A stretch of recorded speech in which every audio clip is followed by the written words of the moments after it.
सामान्य नहीं है दावत। आप सभी लोग बड़े सादर साधुवाद धन्यवाद के पात्र हैं। विगत हमको लग रहा है ये 9वां वर्ष है, 9वां वर्ष यह राम कथा प्रवाहित होने जा रही है आपके बीच में। 9 वर्षों तक आपने जिस आनंद उत्साह उल्लास के साथ उस राम कथा को पूर्ण किया है, वह राम कथा गंगा इस वर्ष भी उसी उत्साह उल्लास के साथ पूर्ण हो। क्यों?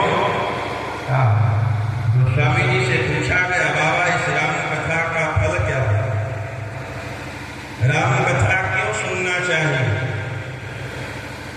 और सुनने के बाद इसके फल की क्या प्राप्ति है? तो गोस्वामी जी ने प्रस्तुति में एक चौपाई लिखी, यह सुख शंभो उमा संवादा सुख संपादन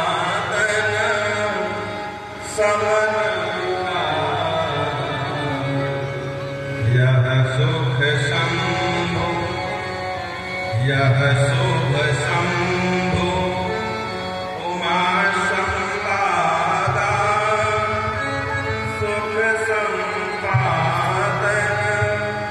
समन विषाद, यह शुभ शंभो।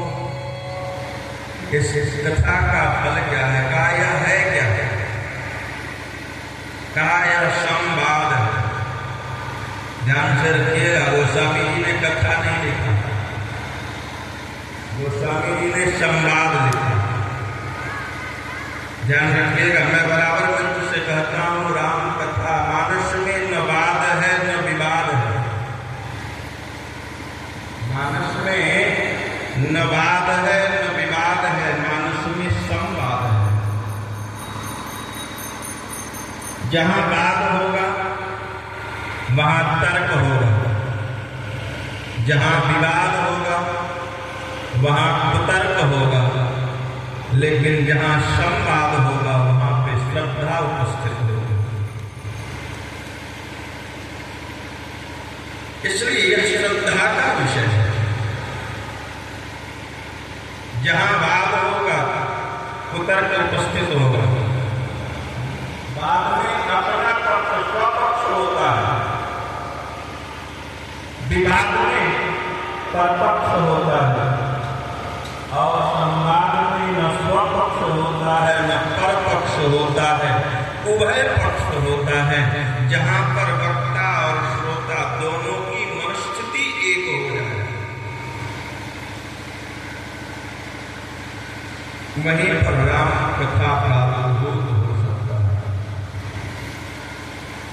इसलिए गोस्वामी जी ने बड़े संकेत के साथ, याज्ञवल्क्य जी महाराज ने भरद्वाज जी से कहा कि भरद्वाज तुम राम कथा के परम अधिकारी। कहा महाराज क्यों? याज्ञवल्क्य जी ने कहा कि प्रथम ही कहे मैं शिव चरित बोल